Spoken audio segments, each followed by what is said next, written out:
بسم الله الرحمن الرحيم. الحمد لله رب العالمين، وحسبي الله ونعم الوكيل، ولا حول ولا قوة إلا بالله العلي العظيم. اللهم إني أبرأ إليك من حولي وقوتي إلى حولك وقوتك. اللهم إني أتقرب إليك بالصلاة على سيدنا محمد عبدك ونبيك ورسولك سيد المرسلين، صلى الله عليه وعليهم أجمعين، امتثالا لأمرك وتصديقا له ومحبة فيه وشوقا إليه وتعظيما لقدره ولكونه صلى الله عليه وسلم. صلى الله عليه وسلم. أهلا لذلك فتقبلها مني بفضلك، واجعلني من عبادك الصالحين، ووفقني لقراءتها على الدوام بجاهه عندك. وصلى الله على سيدنا محمد وآله وصحبه أجمعين. اللهم إني نويت بصلاتي على النبي صلى الله عليه وسلم امتثالا لأمرك وتصديقا لنبيك سيدنا محمد صلى الله عليه وسلم، ومحبة فيه وشوقا إليه وتعظيما لقدره ولكونه أهلا لذلك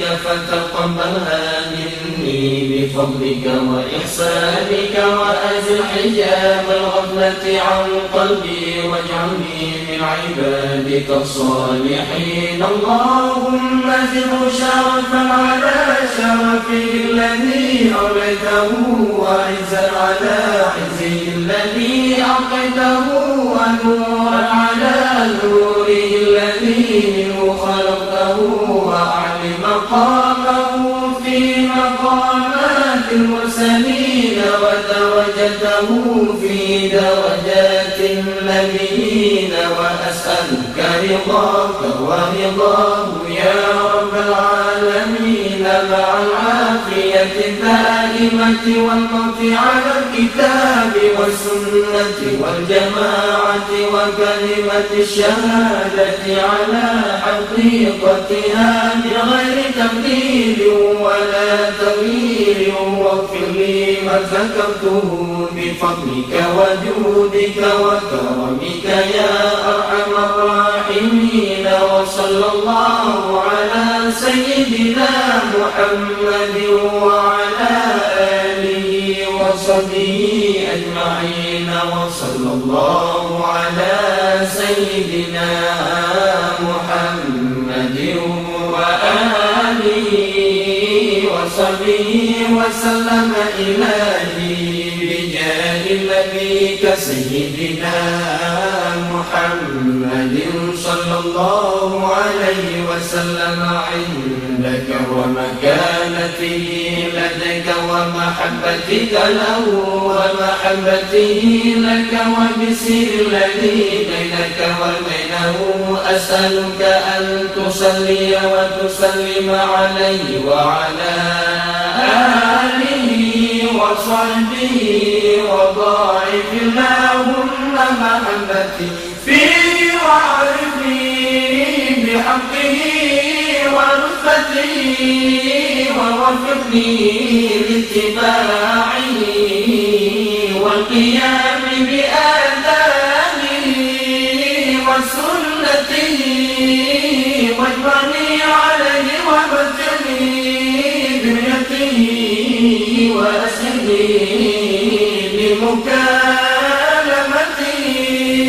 وارفع عني العلائق والعوائق والوسائق والحجاب، وشمل سمعي معه بلذيذ الخطاب، وهيئني للتلقي منه، وأهلني لخدمته، واجعل صلواتي عليه نورا